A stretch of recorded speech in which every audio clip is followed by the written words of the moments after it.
contractor. He also taught apprenticeship. And in doing that, he got my uncles rather, to become electricians.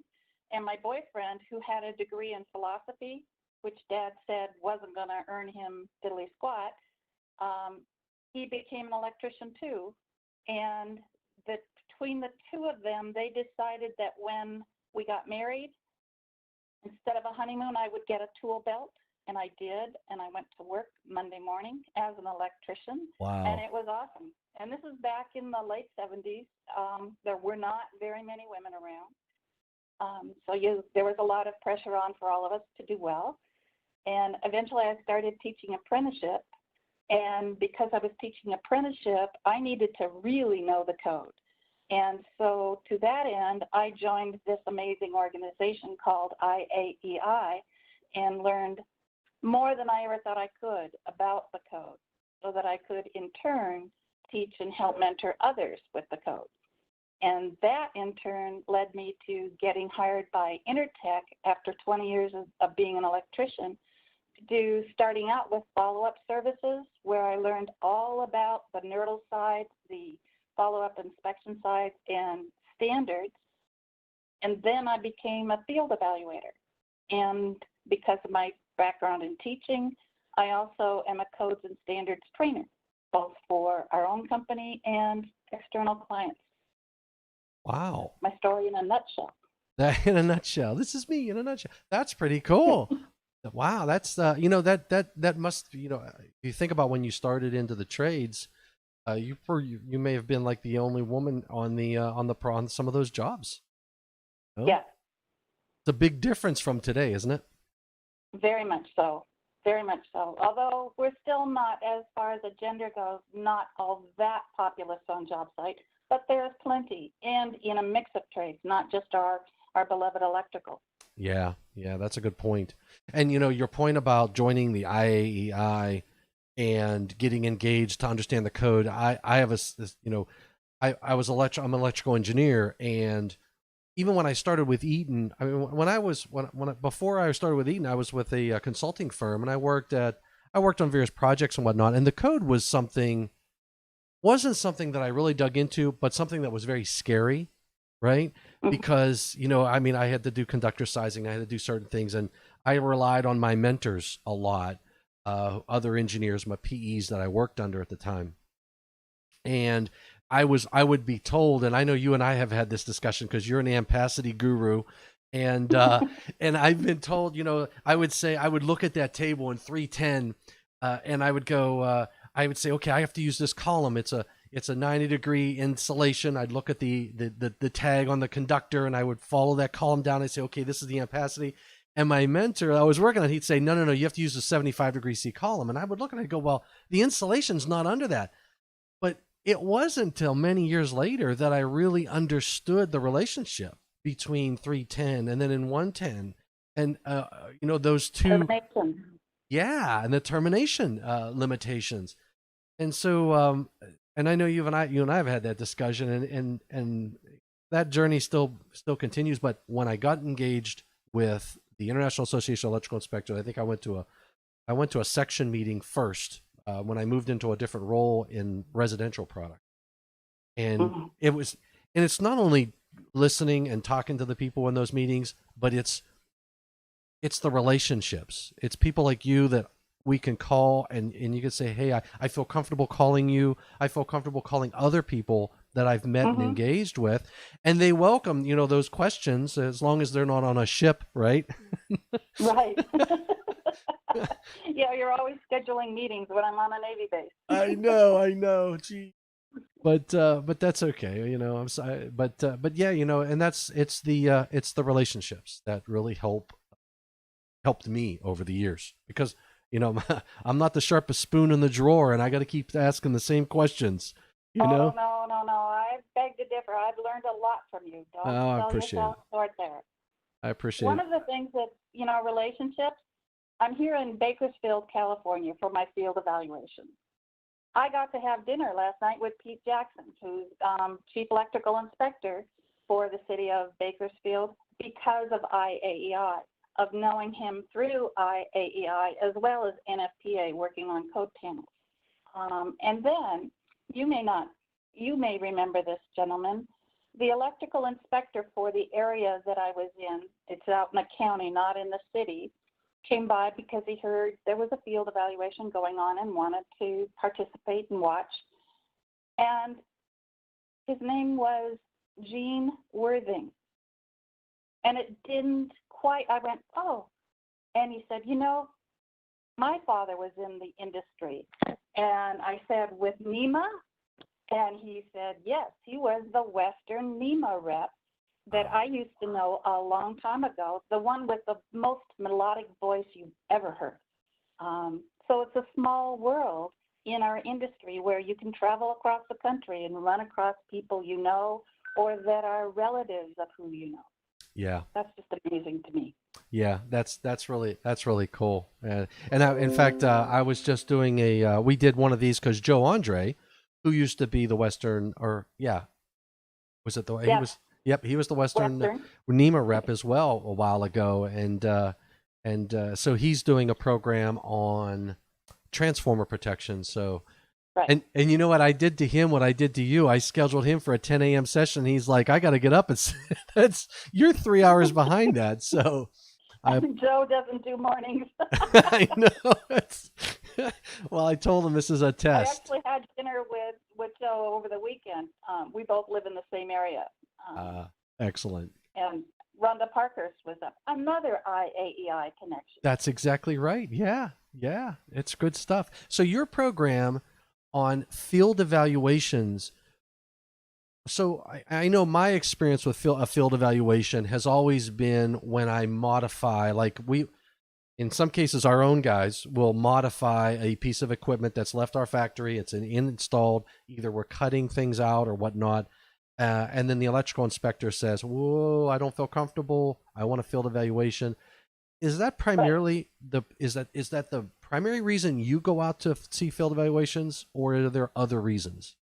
There's other reasons, not just modified, but there's a lot of equipment that comes over from Europe that only has the CE mark. And the major problem or difficulty with the CE mark is that mark itself doesn't tell me anything about the product. It could be just a trade agreement. It could be that it complies with 6 or 7 different EN standards, or maybe a couple of IEC harmonized standards, or nothing. I don't know until I see the documentation. And then even then, I run into the difficulty of that have been a one-time inspection 10, 15 years ago. Are they still making the product exactly the same way, with the same materials, with the same testing? So it's not like our system where I have a really good, solid traceability of that product. We don't have that with the CE system. So you have to, in essence, look at it as if it's totally unlisted. Wow. Which that also comes up. We have a lot of equipment made in America that, for whatever reason, is not listed. Yeah. And then you've got to go back to the standard. Yeah. And you, I mean, when you don't have a listed product, there's no destructive tests, right? So you've got your hands full. Well, it's supposed to work when I leave, so I can't really blow it up. Yeah. Yeah, that would. That's not a good thing. Yeah, that's. Now, look at the test though on the UL standards. They're looking to see how the product will fail, because we want to ensure that it's not a fire hazard. So we want to enclose all of the live parts. And so what's the strength and durability and feasibility of that enclosure? What kind of holes are in that enclosure? Could I reach live parts? Is there adequate ventilation? What's the temperature rise in that enclosure? Am I going to melt something? And is that melting of something going to cause more damage? And then how do I decrease the temperature in there? How do I ensure that the wires don't lose their insulation and cause a shock hazard. Heat Wow. would be the main reason within a component, within a product. Excellent. Because it's that normally your switchboard is enclosed, right? Right. And I don't have people every day practicing their golf swing inside your switchboard. No, that's just saying. So the wires are in there fairly static. They're going to move, right? With energizing, de-energizing, or if I'm in an earthquake area. But that movement, we can tolerate some. But how much? How secure is that wire? Where does all that heat go? How much of that insulation am I going to degrade? I don't know if you ever have seen old fused panels or old circuit breaker panels that had every circuit on, like at your house where there was 2 circuits. And we started off with 40-watt light bulbs, but that, of course, I can't see a thing with the 40-watt light bulbs, so I go to the store, buy the 60, and I got a little older, so then I got the 75-watt, and then the 100-watt. You know, now I'm looking for the 250-watt heat lamp, trying to get enough light to see, right? Right. Well, that wire in the panel starts turning colors and starts getting brittle and stiff. I don't know if you've ever seen I have seen evidence of this. That's what you look for on old equipment. That's another thing that we do oftentimes. You've got this whole factory of stuff that was built in the 30s, the 40s. It's very heavy duty and very mechanical, not much electrical components, no PLCs, nothing of what we got nowadays. But is that still safe? Is that product, does it have the safety features that we now have? Does it have emergency stops? Does it have pinch point warnings or guards to prevent you from sticking your fingers where they shouldn't? Yeah. It's certainly, you're not going to have any kind of schematic on something that old. What do you do about manuals, instructions? So you're looking for all kinds of things.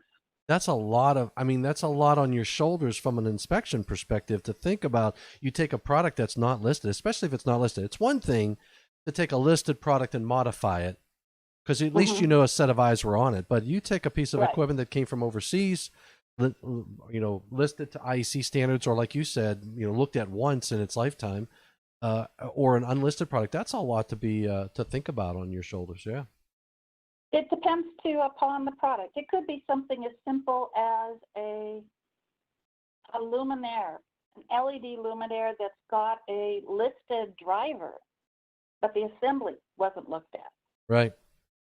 So I can sleep at night, much more easily than this major printing press or graphic arts machine, or in production lines that's building something like SIPS panels or something where I've got robots swinging saw blades around like crazy. Well, that's another, when and probably because I'm an electrical equipment manufacturer, but when I think of field evaluations, I'm picturing big gray boxes getting looked at. But you just raised a good thing or a good question or a point that you could be looking at end use equipment or printing presses and things of that nature.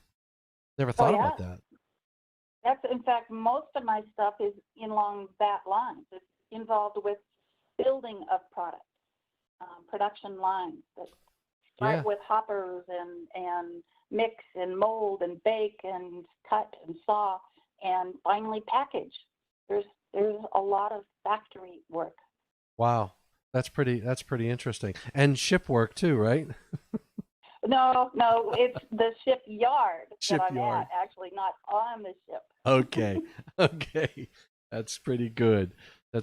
So your session at the Western section, which is going to be an online, September 22nd, 10 a.m., which I'm telling everybody, click the links down below because I want you got to register it. If you register just for Christine's presentation, I think we're charging $25, and if you're an IAEI member, we're giving you $10 off, so you're only paying $15, 2 hours of CEU credits. Yeah, that's so inexpensive. And then if you do the whole week, we're doing $200 for the whole week, and the whole week is 18 CEU credits. And if My you're an God. IAEI member, you get 50% discount. So it's Another advantage. absolutely an IAEI advantage. But so your program, you're going to go through some actual field evaluations, or Yeah, I'm going to take you on not just a single one, but because I'll pull elements of various different inspections, just so that you get the flavor of what actually somebody that's doing one should be doing, including the report, because the actual field evaluation is only half of it. Putting a label on something is nothing without a written report. okay. You don't have a report, you don't know what standard I used and what all I looked at, what I included, what I didn't include, any conditions that I had, any variances that were fixed. There's a lot of information in a report. Yeah. And those of us that do it, we all generally follow the guidelines of a document from NFPA called NFPA 791. It's a recommended practices for field evaluation. I recommend that AHJs across the country go to nfpa.org and look at it online. You can view any of the standards for free and look at Chapter 5 especially. And then Chapter 6 and 7 too. That will tell you what you should get from your FEB, which is Field Evaluation Body. And you'll notice in the NEC, we're talking a lot more about field evaluation. Excellent. So that's NFPA 791, you said, right? 791? Right. That is the recommended practices for conduct of field evaluations. There you go. That is it. Perfect. And then, so for you had mentioned something which I think is important. You can actually see this. You do a free access. Yep. And then you can pick the version 2021. So, oh wow, 2021. Brand new. Brand new. Hot off the presses. So you can hit view, and I believe you might have to log in. I think I'm already logged in, but which will be a free login. But there it is. And you said Chapter 5? Uh-huh. Construction inspection. There it is. So it's going through not per the way in the order of the standard that you're going to use, but an evaluation should include each of those items. Nice. So if you see somebody licking and sticking, as we say, you can ask them about, well, what about Chapter 5? Can you show me how you complied with Chapter 5? Nice. Well, that's pretty good. That's pretty cool. That's good to know. I didn't even, I wasn't aware of this document. And this is called Recommended Practice and Procedures for Unlabeled Electrical Equipment Evaluation. I like it. So it's the recommended practice because they are so different. You can't have a standard. The companion document to that is 790, which is a standard, and that's for field evaluation bodies. Who should be doing your field evaluation? Am I operating out of the trunk of my car? Or do I actually have some wherewithal and proper third-party independence, the wherewithal to buy the right standards, the technical knowledge to know what standard to use?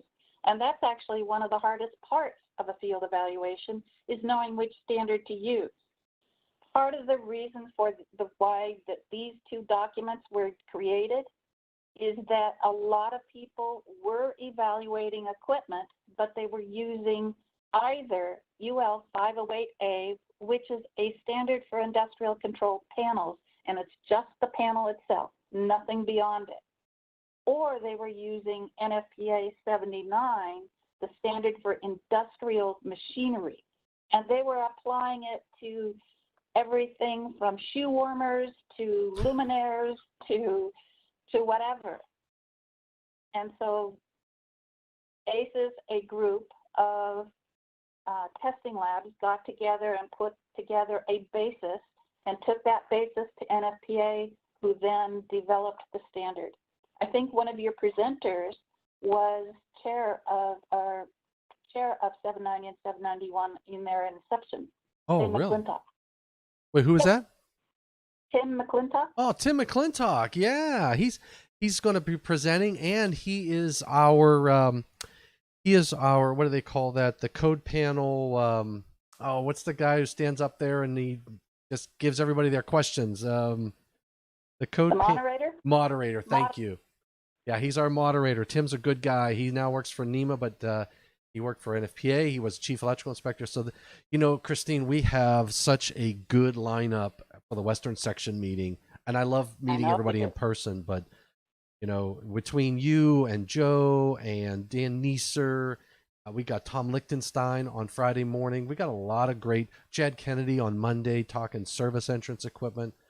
We're going to have a good lineup. So, and what's cool is once we video this, and I'm going to have to, we'll have to talk offline a little bit too to find out if we can share any of your material online to the YouTubes. Because what we're going to do is we're going to probably strategically pick a few presentations and put them out there online, not for CEU credits, but just to let people understand the quality of the content and the presenters, because a slide is a slide is a slide, and it's what's behind that slide and people like you and myself and others who bring a lot of real world practical experience to the content. So we're going to try to share that because, hopefully in the future, we know we're going to be able to do in-person section meetings, and knock on wood. I'm telling you, I mean, I would have never have thought that our January meetings are going to be not in Hilton Head, but it'd be online. I never would have thought that. Yeah. Nope. So Ryan Jackson is online. He says 2 of his favorite people. Awesome. Hey, Ryan. Thanks for joining us, Ryan. And Steve Froming says to ask you to watch for Ghost. He said you'll know what that means, but I don't know. I do. So, See, at these various IAEI meetings, he always finds a ghost tour for us to go on. Is that and right? A group of us go on ghost tours everywhere, whether it's Code Panel or IAEI. Well, I you know what? You got to throw me in there. I mean, I'm a faithful watcher of Ghost Adventures and Ghost Hunters and all that good stuff. I love that stuff. So you got to let me know. Well, Steve's your man. He'll hook you up. When we were in Savannah, Georgia for the Southern Section meeting, Bobby Joe, my wife, flew down at the tail end of that meeting, and we spent 3 days, and we went on a ghost tour of bars. And I'll tell you what, Christine, by the last bar, I was seeing stuff that wasn't there. It was amazing. It was absolutely amazing. But I love Savannah. The Southern Section was going to be back in Savannah. Yep. And it was going to be at the DeSoto Hotel, which is right across the street from my sister's house. And so I was going to be presenter there and visit with my sister. It was going to be awesome. Man, well, yeah. I'm just going to take a vacation instead. There you go. Yeah. Tell you, there's a lot. This whole COVID thing has really driven it's a lot of change in our industry and worldwide. I mean, it's amazing. Yeah, absolutely amazing. So, but okay, so your program is going to be your program is. Let me just get rid of this. Field evaluation, a case study. Oh, there we go. 2 hours of pure fun. From 10 a.m. Eastern, and everybody makes fun of me because in the Western Section, most of the people are either on Mountain Time or Central, right? Right. So I get made fun of. They keep saying, "Who talks in Eastern Time?" And the Western Section, I understand. So, but well, I just look at it that I'm lucky that I'm not in Hawaii, because that's even further. Oh my goodness, yeah. Wait a second, hold on. Or Anchorage. I don't know of anybody who says that you're lucky you're not in Hawaii. Okay. I mean, I think I would rather be in Hawaii right now. Yeah, but you're 6 hours or 7, depending upon. I think if I was in Hawaii, I would say, hey, Western Section, go find somebody else to do this. There you go. Easy answer, right? Easy answer. Right. Yep. So if somebody comes to your program and watches this and you go through some examples, they will probably walk away with a better of an understanding of when they need to call for a field evaluation, right? Hopefully. Unfortunately, I can't give you a call Right. anytime this happens. They're unique and different, and it depends upon, if you're an AHJ, your comfort level. How much can you judge? For example, on a control panel, we have Article 409 as a guideline of the NEC, right? Yep. Some inspectors would rather have them field evaluated. That's fine. Obviously, I'm happy about that, but it's still a case of outside of their comfort zone. Some people modify your gear. How did they modify it? Did they reduce clearance and spacing? And does the inspector understand what they did enough to know that it still meets 891 or 67, depending upon which product you're talking about? Yeah, and there's a liability thing there too. I mean, that's why they have that comfort feeling. It's like if they miss something and the product fails in the field, then it's back on their shoulders. So Yeah. And you put a sticker on things. I mean, obviously, you said Yes, you put a I do. report and you put a sticker on it in the field. You don't Right. you don't ship that sticker out for somebody else to lick it and stick it.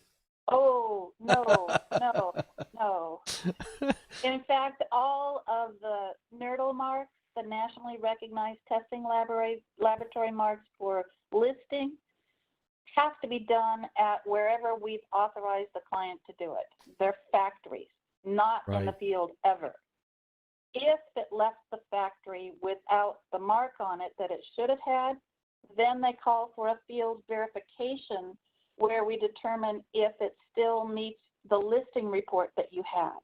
Ah, I didn't And know. we then authorize, the FEB authorizes the installation of the listing mark, Okay. not the field evaluation. Now, if there's no report, then we'd have to do a full-on field evaluation, and now it's to the standard instead of to the listing report. Gotcha. So you you made a so NERDL, nationally recognized testing laboratory. That is OSHA governs that, right? Yes, it does. Do all NERDLs do field evaluations? Yes, they do, but you do not have to be a NERDL to be a field evaluation body. I didn't know that. I did not know that. You could be one. Oh, you don't want me to be one. Well, you would then take the liability, Ah, okay. I see. I see. but you would have to have the technical know-how. You would have to have access to the standard. You would have to be impartial, so you could not evaluate anything by Bussman or Eaton Gotcha. because that's Right. who you are, right? Right. You'd have to get control of your labels, all the things that almost that a NERDL does. That's interesting. It's See, just that we're not, a field evaluation body is not governed or regulated by OSHA. I did not know that. See, I thought only a nerd. In fact, I've even told people that, which is wrong. That I thought a NERDL had to do a field evaluation, but it can be anybody that like you said, accepts that responsibility and has their own stickers. It will have their name on it, and they'd have to do the report. Anybody that's acceptable to the AHJ. Ah, okay. Okay. So, for example, Washington State maintains a list of field evaluation bodies. LA County and City of LA do as well. Interesting. Most other areas of the country will, without question, accept a NERDL mark, field evaluation mark, not their listing mark, but the field evaluation mark. They may or may not accept an engineering firm doing this. Okay. Okay.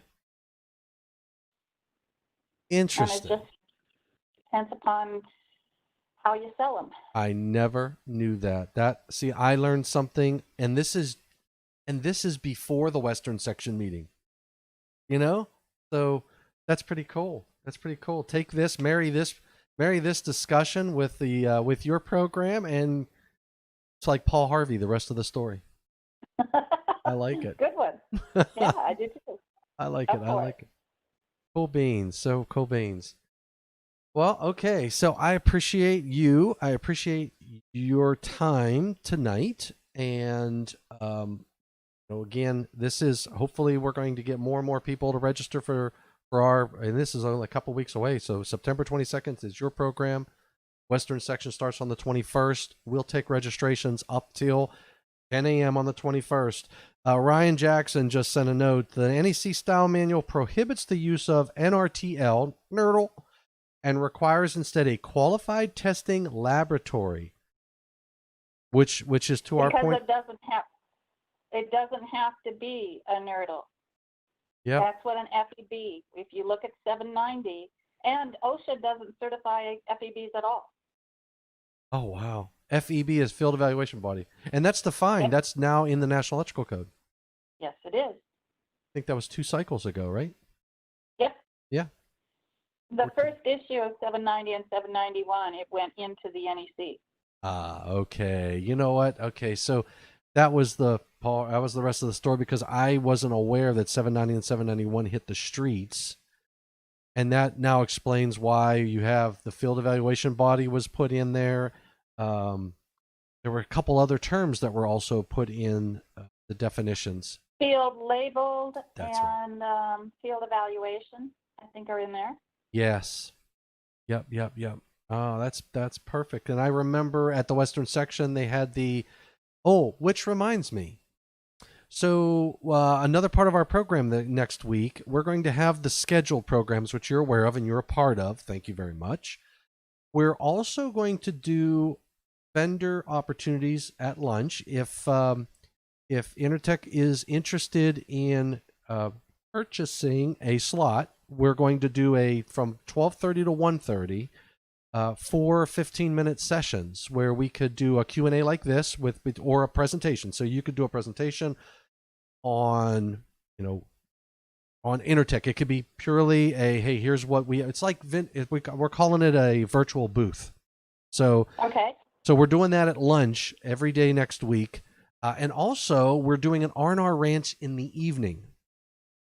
So, oh man. Yeah, so we're doing a virtual R&R ranch. We can't, I can't put out the bourbon and the whiskey and all that other good stuff out there, but we're going to do and it's going to be an open session. So I think Larry Ayer is going to talk about the National Electrical Code 2023 and moving forward Monday night.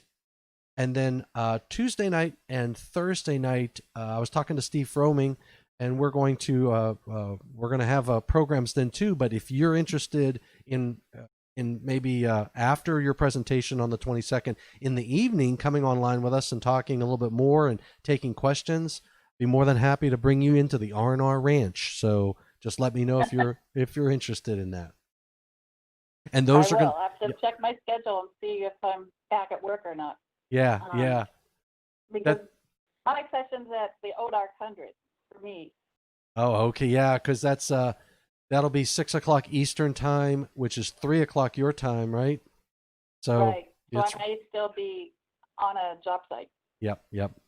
Well, but if you can, that would be great. So we're going to try to do those evening sessions, and those are going to be broadcasted on the Western Section YouTube site. Which everybody, if you're watching this on the Western Section YouTube site, subscribe and hit the bell. If you're watching this on my YouTube site, you need to go to the Western Section YouTube site, and what I'll do is I'll put a link down below to the Western Section YouTube site.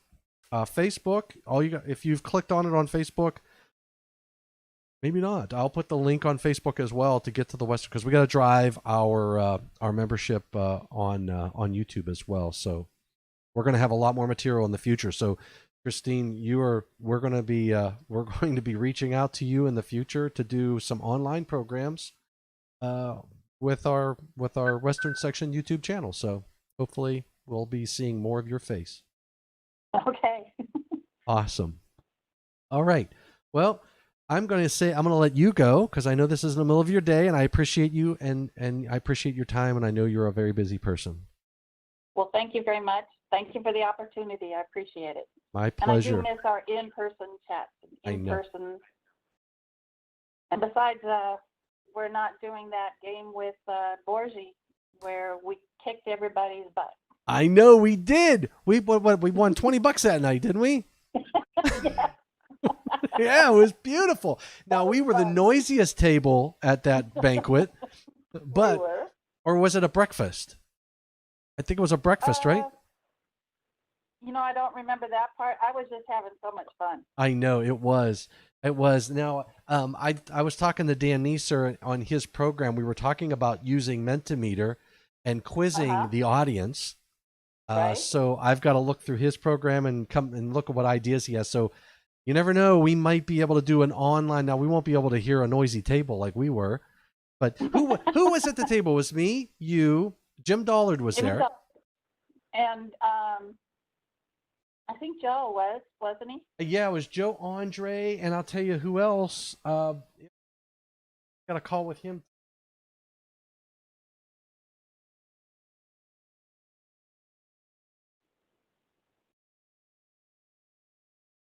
It was Daryl Hill, I think, was at our table. Yep, I think Daryl Hill was at our table too.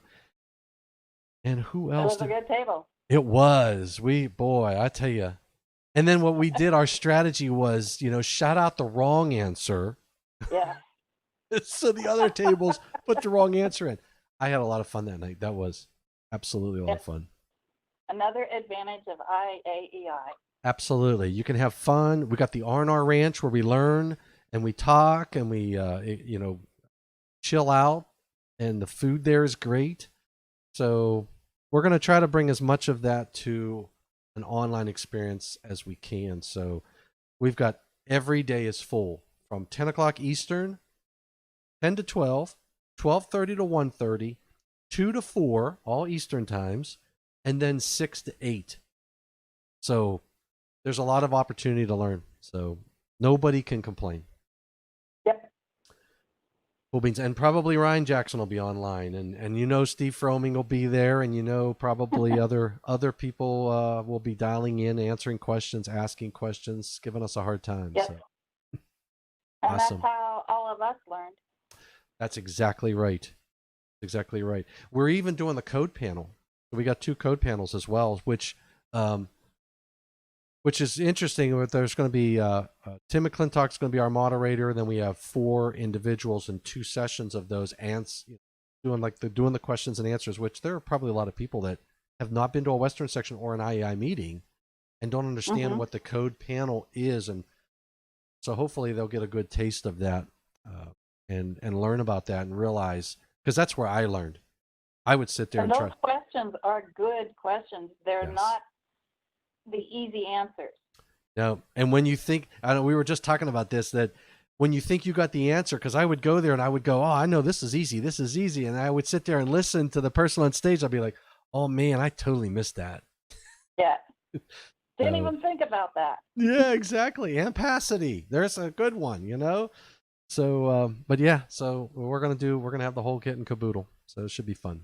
Well, just remember, when you've got a wire that's got a 90-degree insulation on it, and you take that insulation away, it's now a naked wire, because when you terminate, you're not terminating the insulation, right? That's right.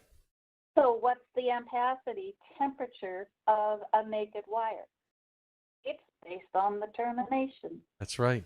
Yeah. Well, it's based on how UL tested the equipment.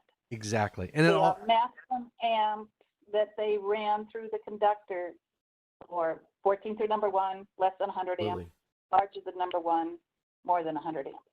Absolutely. And a lot of people don't realize that conductor, that ampacity at 90 degrees C, it can hold that all day long. But the moment you have to adjust it, the reason we're using that 75 degrees C is not because the conductor can't handle it. It's because of the equipment you're landing on and the heat rise in that box. I need to get the heat out of that box, and I'm using that copper conductor to help me get my heat rise test passed in the standards. Right. And when you're outside of that equipment, now I really want the high heat of a 90 degree. It's going to behave better than THW or TW. Absolutely. Yep. And outside of the enclosure. Now that's when I will have more than 3 conductors. Yep. That's when I might be through an attic where I will be more than 36 degrees, 30 degrees C, 86 degrees Fahrenheit. You know, as education chair for the Western section, I think I know your future presentation. I think we just nailed it. We got your next one up is going to be on ampacity. Okay. That sounds like a plan. We've all done that one. I know. I tell you what, though, no matter how many times my revelation was I had a question at the Georgia chapter, I think, or the North Carolina chapter, where we had 3 air conditioning units on the roof, fed through a single pipe. So I was on the roof, and then I had to determine the ampacity and determine the equipment grounding conductor size. Because that was the whole controversy of, do I have to increase the equipment grounding conductor size because I increased the size of the other conductors? And I tell you, we finally answered that. We finally answered that for you. Thank goodness. Thank goodness. Yeah. Yeah, what code panel are you on? I happen to be on panel 5, which covers grounding and bonding and the correlating committee and 780. That's right. Yeah. So you're on those. That's awesome. I forgot you're on the correlating committee as well. So panel 5, Yep. grounding and bonding, not a controversial topic whatsoever.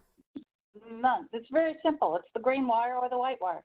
There it is. I love it. And then, you know what?